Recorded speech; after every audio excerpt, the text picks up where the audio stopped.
તો મગની દાળ અને દૂધીનું મિક્સ શાક બનાવવા માટે મેં અહીંયા જીરું લઈ લીધું છે, 2-3 લવિંગ લીધા છે, લીમડાના પાન લીધા છે અને કોથમીર લીધી છે, અને અહીંયા વાટેલું લસણ લીધું છે અને થોડીક કતરણ લીધી છે અને દાળ બાફી નાખી છે, અને એની સાથે દૂધી નાખી દીધી હતી. ત્યારબાદ એક નાની તપેલીમાં તેલ અને ઘી મિક્સ લેવાના. ત્યારબાદ તેમાં આપણે જીરું નાખી દેવાનું. જીરું નાખી અને 2-3 લવિંગ નાખવાના. ત્યારબાદ આપણે આ લીમડાના પાન નાખવાના. લીમડાના પાન નાખી અને હિંગ નાખી દેવાની. હિંગ નાખી અને એને વઘારને સરસ રીતે હલાવી દેવાનો.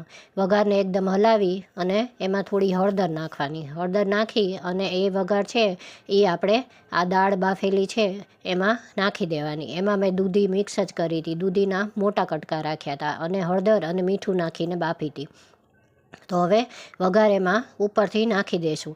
ત્યારબાદ એને આપણે થોડી વાર ઉકળવા મૂકવાનું. પછી એમાં એક મોટી ચમચી ભરી અને મરચું પાવડર નાખી દેવાનું.